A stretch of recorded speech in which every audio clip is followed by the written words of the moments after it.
Now, they were a team that could solve any case. This dog is just like a machine. An incredible true story of how man's best friend became investigators' biggest enemy.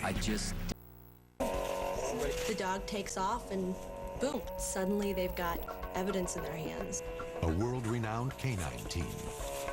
Police say a cadaver dog actually led them to the home's basement. They were legendary crime solvers. But then, a sterling reputation begins to tarnish as the investigators become the accused. And I'm looking at the other police officers with me, thinking, did you just see what I seen? You go through this, wow, if this is true, this is extremely problematic.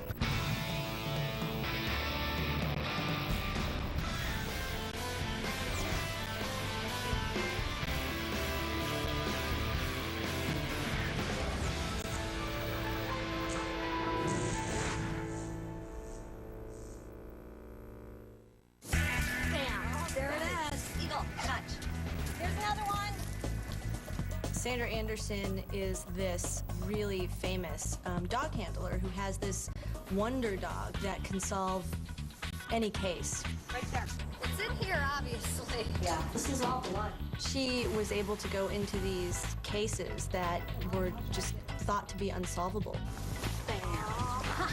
She would 9 times out of 10 find evidence at a crime scene. You had this sort of the wow factor. You know, look at this. Wow, this dog is just like a machine. It's bam, bam, bam. It's just almost paranormal. On the Case is one of the world's best when it comes to finding bodies. This time, they'll have help from one of the best search teams in the country. She spanned the globe, everywhere from Pennsylvania on 9/11 to Bosnia to Panama to Wisconsin. If you needed someone to close your case, Sandra was the person to turn to, and Eagle was the dog. Sandra Anderson and her cadaver dog, Eagle, seemed to be the stuff of legend. In 1994, Anderson, a dog handler in Michigan, rescued the Doberman mix from the pound and started training him to detect human remains. Within 5 years, Anderson's recruit had become an apparent prodigy. The pair made headlines in the missing person case of Sam Conja. Mr. Conja was a businessman local to the Detroit community, had disappeared. His vehicle has been recovered. His remains had never been discovered. She did find some bones and some fragments. Incredibly, Eagle discovered 9 tiny bone shards in a creek bed under 2 feet of mud. For a family seeking closure, here was some solace. 5 months later, Anderson and Eagle were called in on another high-profile case. A man named Azizul Islam was suspected of killing his wife. Friends and neighbors have left flowers of condolence at the Islam home, stunned by the unthinkable violence police say may have happened here. The Azizul Islam case, this was a horrific case. Wife comes home over Christmas one year to finalize the divorce and disappears. Human limbs were found in a dumpster behind a Dearborn restaurant. A torso was discovered in a field near Toledo, but police haven't yet found any head. Police needed proof of Islam's guilt, and Anderson delivered. Police say a cadaver dog actually led them to the home's basement. There they found the concrete floor had been freshly painted. And right away, Eagle starts indicating to Sandra. The dog alerted on a freshly painted area of the basement floor, as well as a mop and a bucket. And when they do the testing, they find that, in fact, there is blood underneath that fresh paint. The dog also alerted on a washer and dryer, and there was a saw blade with dried blood on it. Police believed they'd found the tool used to dismember the victim. It looked like Anderson and her wonder dog had solved yet another case. Within weeks, they were on to an even bigger challenge.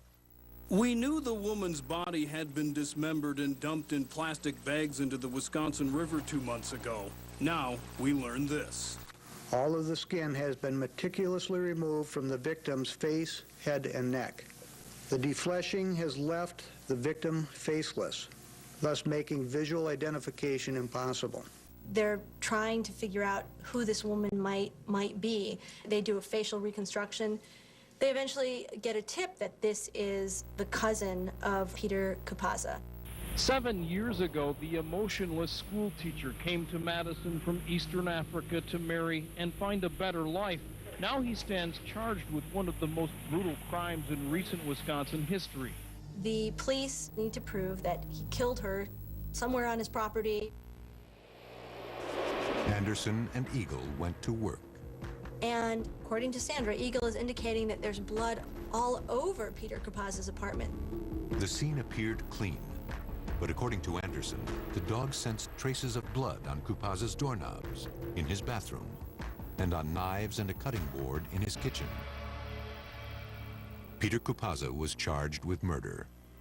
With the case supported by the testimony of a dog, Eagle needed to prove his credibility. First one I'll be using is going to be beef blood.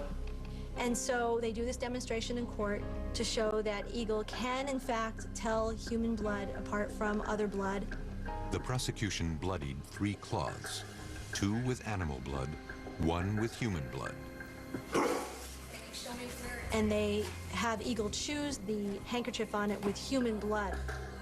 Eagle passed the test, becoming the first dog in U.S. history who might be called an expert witness in a case. His testimony helped seal the defendant's fate. We, the jury, find the defendant, Peter T. Kupaza, guilty of first-degree intentional homicide. That's your circle, gentlemen. I'm going to reward the dog. Winter 2000. The Dream Team took on a new challenge, archaeology. And at the end of the day, Eagle has found a new resting place for the remains of French settlers who died more than 200 years ago.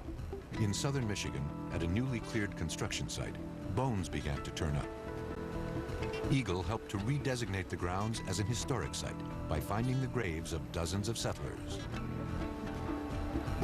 Archaeology magazine declared Eagle the only dog in the world certified for ancient human remains detection. The article caught the attention of the Panamanian Truth Commission, a group dedicated to uncovering Manuel Noriega's alleged atrocities. For a reported $100,000, they invited Anderson to join in their effort. She and Eagle did not disappoint. It's blood. Look at this is blood. You just get a bad There's blood. There's blood. Where is it again? Wow. 5 hits. Well, this was, I mean, Touch. Sandy created a storm of publicity. Every day, pretty much, we were there. There was an article in the paper what Eagle had done. And there was even talk about the Panamanian government producing a postage stamp with Eagle's image on it. She starts finding bone fragments, you know, all over the countryside. Touch. Yeah, okay. The dog starts barking or alerting that there is something in the wall. And the law enforcement people are saying, well, what could we possibly find? Sandra pushes and they tear down the wall. Behind the wall, a shocking discovery: human teeth. Anderson and her dog were now international heroes, showered with acclaim. There was talk of launching a foundation named after Eagle, even a feature film. It seemed dog and handler could do no wrong, but then they hit a snag. The DNA results came in on the bloody saw from the Azizul Islam murder case, and they weren't what anyone expected. The blood on the floor was the victim's blood. The blood on the saw blade was not the victim's. So it was one of those great big red herring question marks of whose blood is on this saw blade. The prosecution went to trial without the saw blade Eagle had found and still scored a life sentence. But questions remained. Had Islam killed a second victim?